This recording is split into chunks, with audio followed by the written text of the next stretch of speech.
Let's go to the Oak Restaurant Hotline. As joining us on the Oak Restaurant Hotline is Bryan Barrett. He is the play-by-play voice for WGNS, and he joins us on the phone. Bryan, impressive effort tonight by Oakland in a game that folks heard on WGNS, right?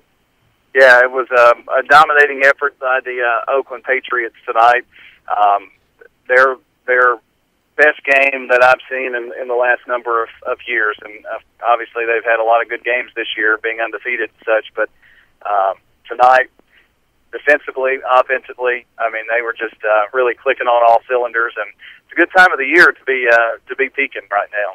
Yeah, and that sets up a matchup next week with Blackman. I don't know if you've decided what game you're going to cover, but it's a rematch from Week 9, a Thursday night game that went down to the very last play. Blackman wins over Ravenwood tonight 47-14. Oakland wins 35-0 over Siegel.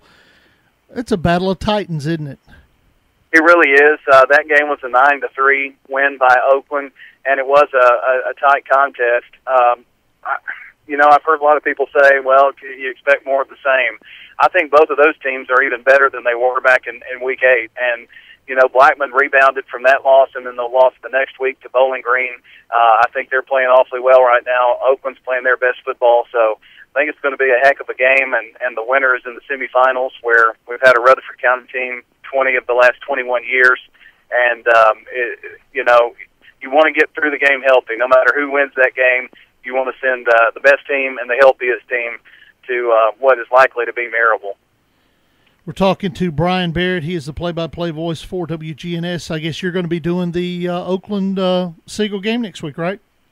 The Oakland and Blackman game will be on the radio next week. Yeah, that one was tonight. But, and Eagleville looked very impressive. So, we've got two teams that could make some really deep runs here into the semifinals, and I'm really looking forward to it. It's going to be a great game next week. The atmosphere ought to be great. Tonight, I think the misty rain and the heavy fog kept a few people away, but next week with good weather, I think we're going to have a sellout crowd and a great game to broadcast. Well, Bryan, we appreciate it as always. I hope folks will continue to remember to bring the radios along. Come to the game and bring your radio along, and you can listen to Brian, John, and Donnie, and maybe even a little Rafferty at the games. Yeah. If Rafferty's not having his hair done or something. I didn't know if the weather kind of affected his hair, and he kind of stepped aside on games like this.